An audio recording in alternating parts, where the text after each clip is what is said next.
quem diria que depois de quase 3 anos esperando uma luta entre Michael Chandler e Conor McGregor, a gente acaba com uma revanche entre Charles do Bronx e Michael Chandler. Pra quem não lembra, a primeira luta foi justamente a luta que coroou Charles como campeão do peso leve. Em maio de 2021 foi contra o Michael Chandler que o Charles do Bronx conquistou o cinturão vago dos leves, depois da aposentadoria do Khabib Nurmagomedov. É bizarro pensar que já fazem 3 anos do início do reinado do Charles, quando esse canal, por exemplo, ainda estava engateando. Pois bem, pessoal, cá estamos nós, os dois se reencontram em momentos completamente diferentes da primeira luta, pois agora, ao invés de lutar pelo cinturão da categoria, eles vão lutar pela vaga de desafiante número 1 ao cinturão da categoria, que pertence agora a Islam Makhachev. Vamos falar sobre essa luta, vamos falar quem é que vai ganhar, Michael Chandler ou Charles do Bronx.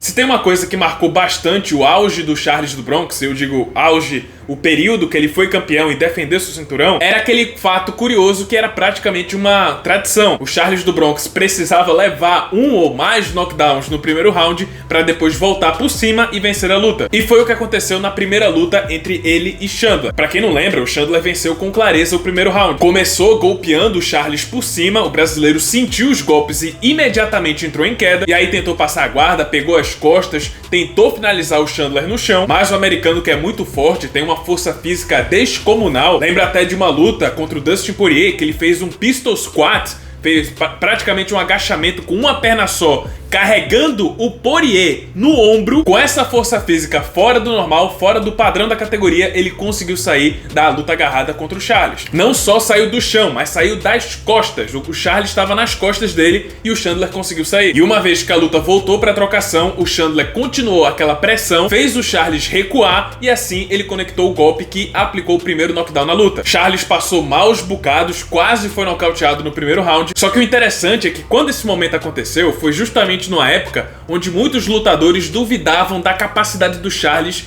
de absorver golpes. Não exatamente absorver golpes, mas lidar com a pressão. Visto que antes dessa luta, a última derrota do Charles havia sido contra o Paul Felder, em uma luta onde o Charles levou várias cotoveladas e desistiu, deu os 3 tapinhas. Então muita gente comentava se o Charles aguentaria a pressão, como ele lidaria, quando sofresse uma blitz de um adversário. E foi nessa luta que ele mostrou que era um lutador completamente diferente da derrota para o Paul Felder e antes. Era um novo lutador, era um novo campeão que havia nascido. O Charles amadureceu muito com os últimos anos e a prova disso foi esse primeiro round contra o Michael Chandler. Visto que o Charles não só sobreviveu a essa pressão inicial do Chandler, como voltou no segundo round e nocauteou o americano com um cruzado com a mão da frente, não foi nem a mão forte. E assim, um sonho foi realizado. Depois de 11 anos no UFC, Charles do Bronx foi coroado campeão do peso leve. E continuou sua história, também bateu Dustin Poirier e Justin Gaethje com um roteiro bem parecido. Sofreu bastante no primeiro round, mas conseguiu dar a volta por cima e venceu a luta. Depois, claro, ele perdeu o cinturão para o Islam Makhachev em outubro de 2022, conseguiu se recuperar dessa derrota vencendo o Beneil Dariush em 2023, teria enfrentado o Islam de novo na revanche marcada para outubro de 2023, só que a luta foi cancelada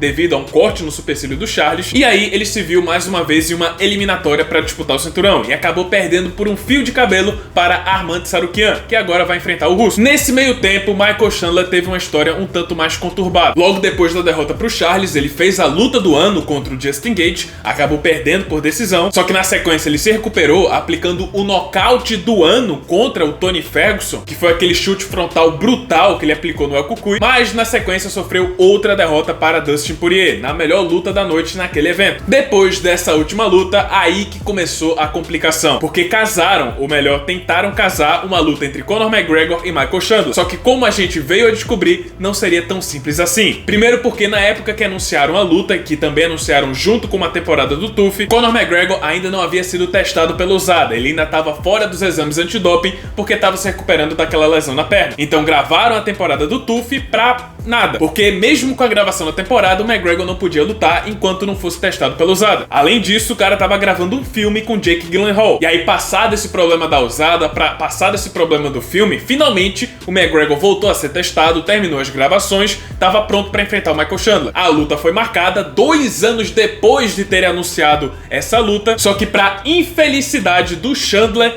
faltando 2 semanas para o evento finalmente acontecer, o Conor McGregor acabou se retirando da luta por causa de uma lesão no dedo mindinho. E não só deixou de lutar nessa noite, como deixou de lutar no ano inteiro. Ele agora só volta em 2025. Notem que, nesse período inteiro, o Michael Chandler ficou sem lutar. Quase 3 anos sem lutar, esperando para enfrentar o Conor McGregor. E o motivo disso é muito simples. Conor McGregor é a luta mais rentável disponível que o MMA já teve. O pensamento do Chandler era o seguinte: beleza, eu posso esperar muito tempo, vai ser um tempo ruim, né, pra ficar parado, mas quando a gente finalmente lutar, eu vou receber o maior pagamento da minha vida. Pode ser que valha a pena a espera. Resultado, a luta nunca aconteceu e o Chandler se viu obrigado a fazer uma escolha. Ou ele esperava um pouco mais, correndo o risco da luta de novo não acontecer e ser cancelada, ou então tentava uma outra luta. E o UFC foi bem generoso, porque poderiam ter marcado o Chandler contra qualquer um, podiam ter feito ele de escada, mas resolveram marcar essa revanche com Charles do Bronx, que depois do Conor e depois do Islam, acredito que é o nome mais popular da categoria. E foi uma atitude legal pro Charles também, que agora vai enfrentar um cara que ele já venceu, que tem bastante conhecimento, que tá mais velho, e com essa vitória ele pode acabar disputando o cinturão dos leves de novo. Como o próprio Dana White falou, essa luta vale 5 rounds, serão 5 rounds, e quem vencer será o próximo desafiante ao cinturão dos leves. Pois bem, tudo leva a crer que Charles terá a sua mão levantada mais uma vez, porque as coisas não mudaram tanto assim. Pra falar a verdade, eu sinto que o Charles evoluiu bem mais e o Michael Chandler tá enferrujado, porque não luta há 2 anos. Sem falar que o Chandler também tá mais velho, tá com quase 40 anos de idade, enquanto o Charles ainda tá naquela fase, naquela idade que ainda dá pra tirar um bom proveito. Ainda assim, não dá pra subestimar. O Michael Chandler é um cara muito explosivo, tem uma mão muito pesada, como eu falei, é muito forte, então imagino que ele vai sim dar muita dificuldade pro Charles. Se ele conseguir encurtar a distância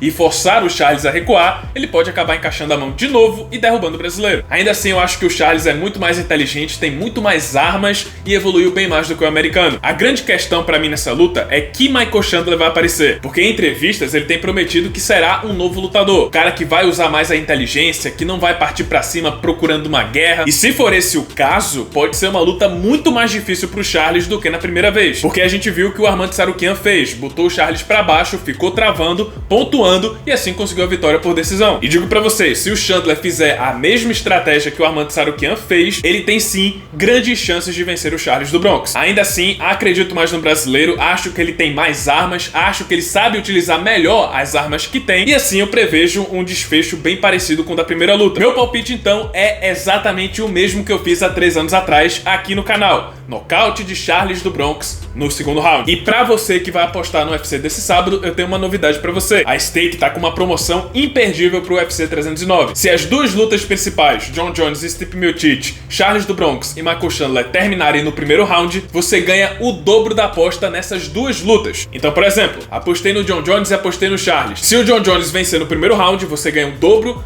da aposta nessa luta, e se o Charles também conseguir, você também ganha o dobro da aposta nessa outra luta. Ou seja, você pode até quase quadruplicar o que você poderia ganhar nesse sábado. Então, pessoal, não perde tempo. Cria sua conta na Stake, o link vai estar aqui no primeiro comentário fixado e no QR Code que está aparecendo aqui na tela. Cria sua conta e aproveita as promoções exclusivas que só a Stake, patrocinadora oficial do UFC, pode oferecer pra você. E é isso, pessoal, esse foi o vídeo, espero que tenham gostado. Se você gostou, deixa seu like, se inscreve no canal, já ativando o sininho das notificações para não perder o próximo conteúdo. E é isso, muito obrigado por terem assistido e até a próxima.